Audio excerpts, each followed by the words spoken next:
नमस्कार, summer India news में आपका स्वागत है।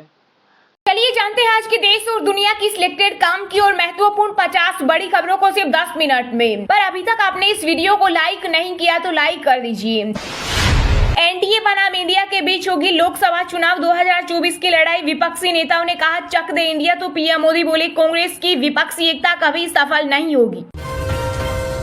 टमाटर के बाद अब अदरक हुई 300, धनिया पहुंचा 200 के पार। अब दूध के गिलास पर भी आई आफत, आने वाले दिनों में 5% तक बढ़ जाएंगे दाम। कांग्रेस बोली मोदी राज में महंगाई से जनता त्रस्त। भारत में आने के लिए सीमा हैदर को दी गई थी ट्रेनिंग। सीमा सचिन केस में हुई तीसरे की एंट्री, एटीएस करेगी जांच। बिना वीजा के 57 देश घूम सकते हैं भारतीय। 5 पायदान और मजबूत हुआ हमारा पासपोर्ट, पहले नंबर से फिसला जापान।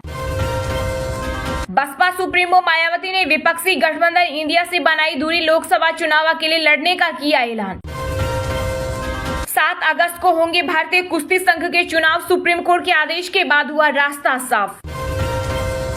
राफेल स्कॉर्पियन सौदे को अंतिम रूप देने पर वार्ता जारी। भारत को युद्धक विमान बनाने की तकनीक देगा फ्रांस। धीरेन्द्र शास्त्री की बढ़ सकती है मुश्किलें। सिंदूर और मंगलसूत्र बयान पर महिला आयोग में दर्ज हुई शिकायत। ममता बनर्जी को बनाना चाहिए पीएम फेस, कांग्रेस तो रेस में भी नहीं। टीएमसी सांसद शताब्दी रॉय ने दिया बड़ा बयान।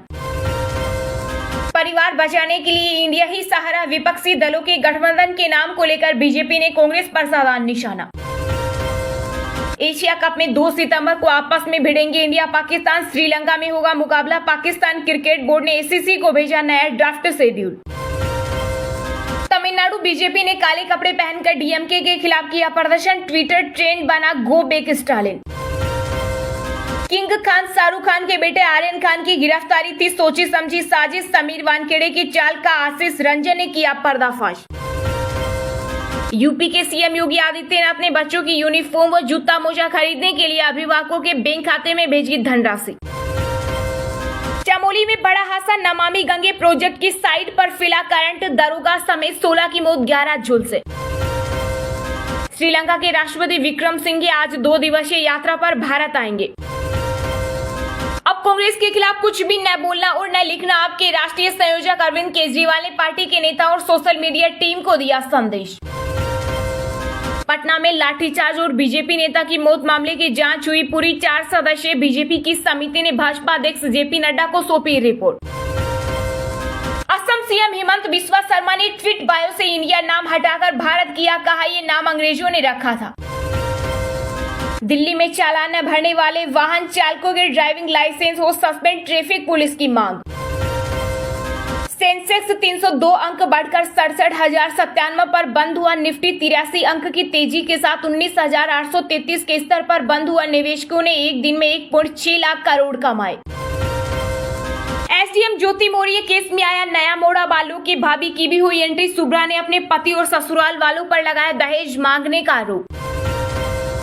भारतीय संस्कृति का नहीं करने देंगे अपमान। ओटीटी प्लेटफॉर्म की बैठक में अनुराग ठाकुर ने दिया कड़ा संदेश। चालू वित्त वर्ष में भारतीय अर्थव्यवस्था की तेज रहेगी रफ्तार। एशियन डेवलपमेंट बैंक 6.4% वृद्धि का जताया अनुमान। यूएनएससी ने एआई से होने वाले खतरों को लेकर की बैठक, अधिकारियों ने की नियम बनाने की मांग। दिल्ली में 26 विपक्षी दलों के खिलाफ शिकायत दर्ज, गठबंधन का नाम इंडिया रखने पर विवाद। केंद्र सरकार मणिपुर हिंसा पर चर्चा को तैयार। मॉनसून सत्र से पहले बुलाई गई सर्वदलीय बैठक, नियमों के तहत हर मुद्दे पर होगी बात। आज से शुरू होगा सत्र। भारत में जनमत किसके पास दुनिया जानती है, एनडीए बैठक में बोले प्रधानमंत्री नरेंद्र मोदी। सीमा हैदर हो सकती है आईएसआई एजेंट, आईडी प्रूफ और पासपोर्ट से बड़ा खुलासा। माँ बाप पर बड़े आरोप लगा चुकी है सीमा हैदर, पहली शादी को लेकर भी एटीएस जांच में हुआ नया खुलासा। शिवसेना सांसद संजय राउत ने विपक्षी एकता के नाम इंडिया को बताया सार्थक, कहा विवाद नहीं होना चाहिए। पीएम मोदी से मिलने के बाद बोले लोक जनशक्ति पार्टी के अध्यक्ष चिराग पासवान, कहा मैं और मेरी पार्टी मजबूती से पीएम मोदी को अपना समर्थन देंगे। केंद्रीय रक्षा मंत्री राजनाथ सिंह की अध्यक्षता में हुई सर्वदलीय बैठक, अब तक 3 करोड़ से ज्यादा आईटीआर हुए शामिल। यूक्रेन संकट और चीन की हरकतों पर मोदी और मैक्रों ने की बातचीत, G20 को लेकर भी हुई चर्चा। भारत सही जगह और समय पर। रिलायंस फाउंडेशन की चेयरपर्सन नीता अंबानी ने कहा, देश की समृद्धि और संस्कृति का दुनिया में आकर्षण। दिल्ली में बाढ़ का पानी हुआ कम, अब भारी वाहनों की एंट्री पर लगी रोक हटी। वेब सीरीज पर सरकार का बड़ा फैसला, हर साल चुनी जाएगी एक बेस्ट सीरीज, बरसेंगे इनाम। गोवध पर प्रतिबंध लगाने से सुप्रीम कोर्ट ने किया इनकार, कहा कानून बनाने के लिए मजबूर नहीं कर सकता कोर्ट। शिवसेना सांसद संजय राउत ने भाजपा पर कसा तंज, का 26 विपक्षी दलों के साथ आने के बाद बीजेपी को आई एनडीए की याद। राजस्थान में वाहन स्क्रैप सेंटर खुलने का रास्ता हुआ साफ, परिवहन विभाग ने 2 स्क्रैप सेंटरों को दी मान्यता, प्रदूषण और सड़क हादसों में आएगी कमी। अबू आजमी ने जो कहा वो एंटी इंडिया है, अब प्रो इंडिया। भाजपा नेता पूनावाला ने कांग्रेस नेता राहुल गांधी और सपा सुप्रीमो अखिलेश यादव से पूछा सवाल। छत्तीसगढ़ शराब घोटाले को लेकर सुप्रीम कोर्ट सख्त, ईडी की जांच पर लगाई रोक, कहा इस केस में अपने हाथ पूरी तरह रोक ले एजेंसी।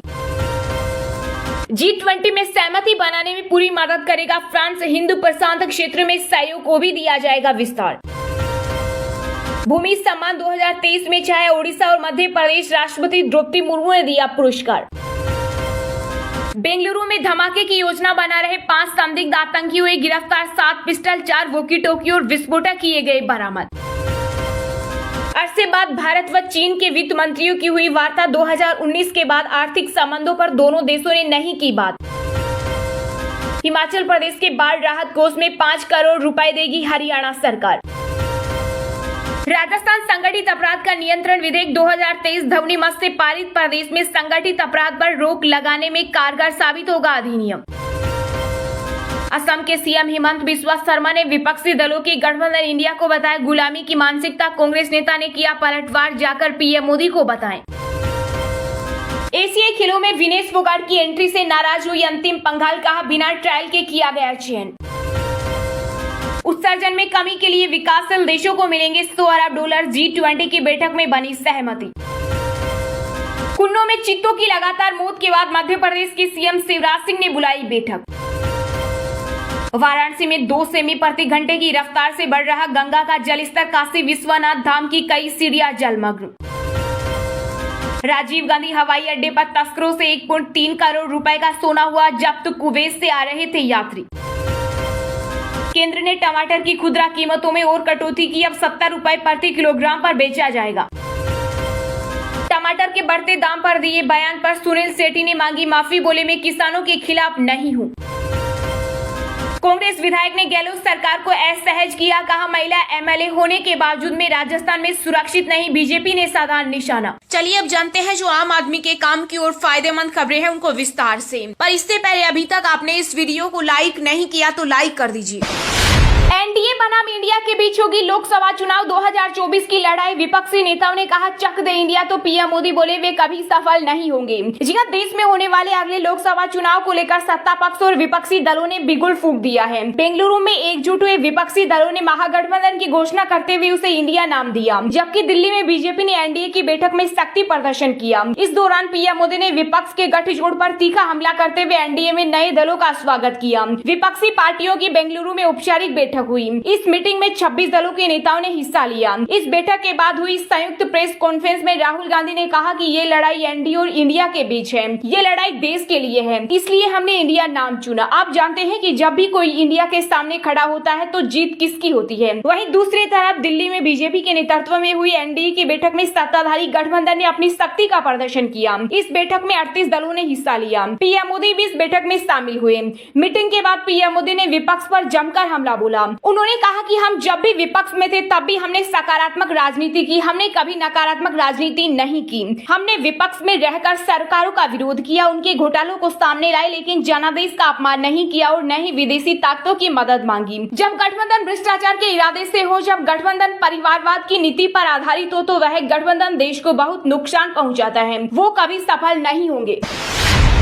केंद्र सरकार मणिपुर हिंसा पर चर्चा को तैयार। मॉनसून सत्र से पहले बुलाई गई सर्वदलीय बैठक नियमों के तहत हर मुद्दे पर होगी बात। आज से शुरू होगा सत्र। जी हां, आज से शुरू हो रहे मानसून सत्र से पहले केंद्र सरकार की तरफ से सर्वदलीय बैठक बुलाई गई। बैठक में सत्र से संबंधित कई मुद्दों पर विचार विमर्श हुआ। केंद्र सरकार ने सर्वदलीय बैठक के दौरान सभी दलों को सूचित किया कि सरकार मणिपुर मुद्दे पर चर्चा के लिए तैयार है। वहीं विपक्ष ने महंगाई पर भी चर्चा की मांग उठाई। बैठक में केंद्रीय संसदीय कार्य मंत्री प्रहलाद जोशी ने कहा कि सरकार नियम के तहत हर मसले पर चर्चा के लिए भी तैयार है। वहीं अधीर रंजन चौधरी ने कहा, ताली दोनों हाथों से बजती है। अगर सरकार चाहती है कि संसद चले तो उसे विपक्ष के मुद्दों को जगह देनी चाहिए। उन्होंने बताया कि बैठक में कांग्रेस ने सत्र में मणिपुर की स्थिति पर चर्चा की मांग की। बता दें कि संसद का मानसून सत्र आज से शुरू होगा और 11 अगस्त तक चलेगा। जानकारी के मुताबिक संसद के इस सत्र में जो बिल पेश किए जाएंगे, इस लिस्ट में सबसे पहला बिल दिल्ली को लेकर लाए गए अध्यादेश से जुड़ा हुआ है। केंद्र सरकार कुल 31 बिल पेश करने की तैयारी में है। सर्वदलीय बैठक में कांग्रेस से जयराम रमेश, प्रमोद तिवारी, अपना दल की अनुप्रिया पटेल, सपा से रामगोपाल यादव और एसटी हसन, आम आदमी पार्टी से संजय सिंह, आरजेडी से एडी सिंह और केंद्रीय कानून मंत्री अर्जुन राम मेघवाल के अलावा रक्षा मंत्री राजनाथ सिंह और एनके प्रेमचंद्रन मौजूद रहे। बता दें कि संसद सत्र से पहले सर्वदलीय बैठक बुलाने की परंपरा रही है, जिसमें विभिन्न दल अपने मुद्दों को रखते हैं। इस बैठक में सरकार के वरिष्ठ मंत्री शामिल होते हैं।